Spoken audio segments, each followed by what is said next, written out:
नमस्कार दोस्तों, आज हम एल्डिहाइड और कीटोन के नामकरण के बारे में पढ़ेंगे।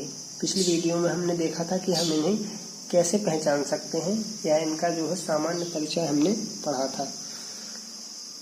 तो हम देखेंगे जो एल्डिहाइड होते हैं हम उनका नामकरण दो विधियों से करते हैं। एक तो होती है सामान्य विधि और दूसरी होती है IUPAC विधि या पद्धति।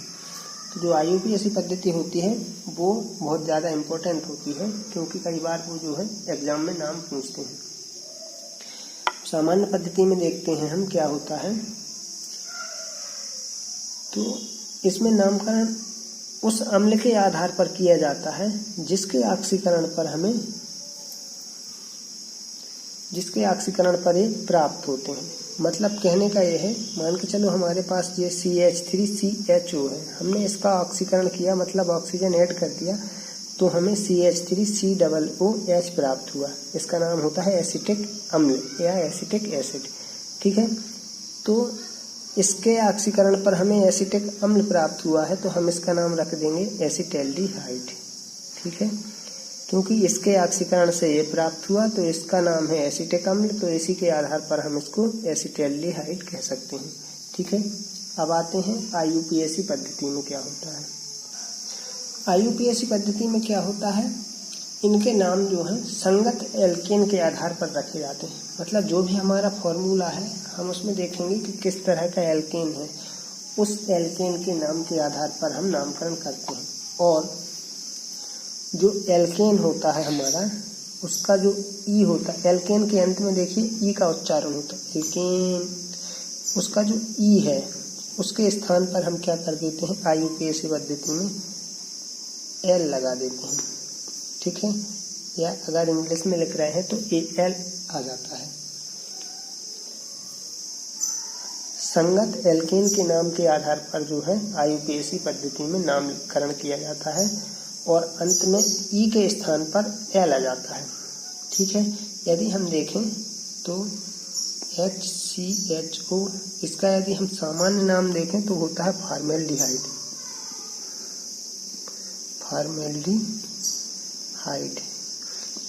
अब चूंकि एक कार्बन है, IUPAC पद्धति में देखें तो मेथेनल।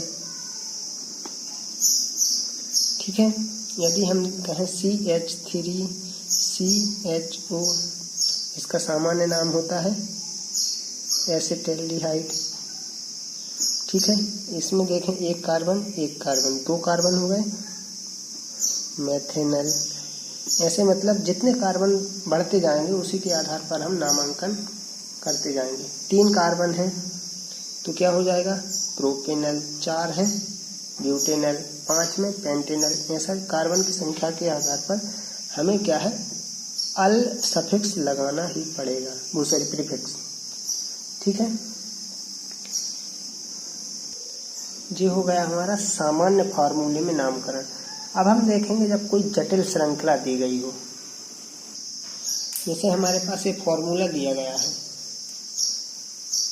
इसका हम नामकरण कैसे करेंगे। तो सबसे पहले हम कार्बन की बड़ी से बड़ी श्रृंखला चुनते हैं जिसमें हमारा क्रियात्मक समूह भी हो। ठीक है, तो हम देखेंगे क्रियात्मक समूह हमारा ये है।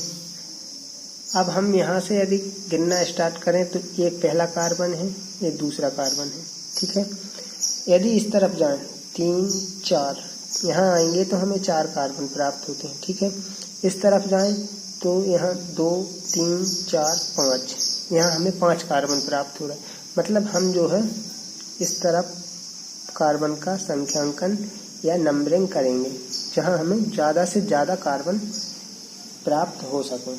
ठीक है, अब उसकी जो हमारा क्रियात्मक समूह है उसकी स्थिति दर्शाते हुए हम जो है इनका नामकरण कर देते हैं। जैसे 2 एथिल क्योंकि दूसरे कार्बन से हमारा जो है एथिल समूह जुड़ा है।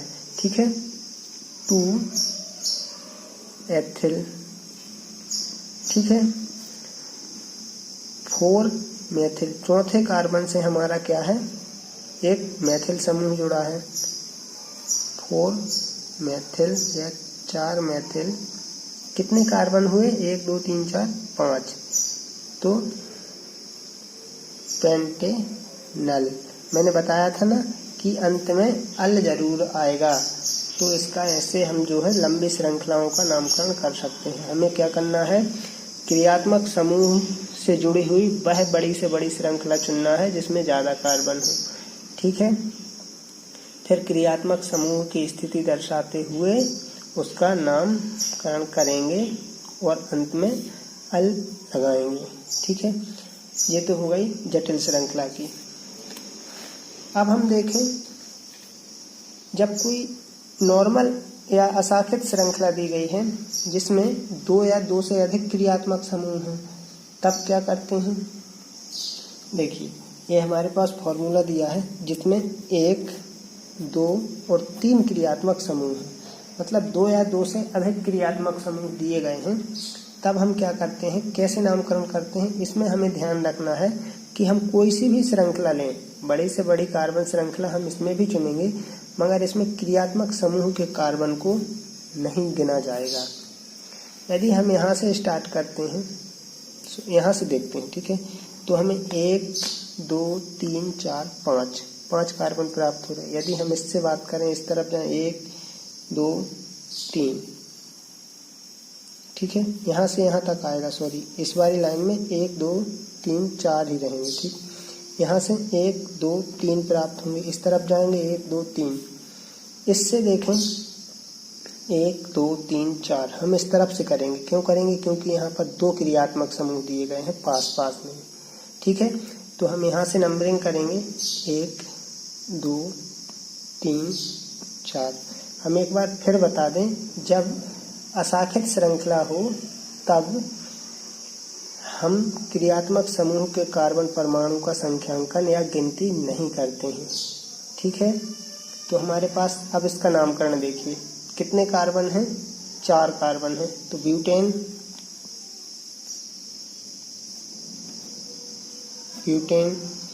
अब देखिए पहले, दूसरे और चौथे कार्बन से हमारा क्या है, एल्डिहाइड समूह जुड़ा हुआ है।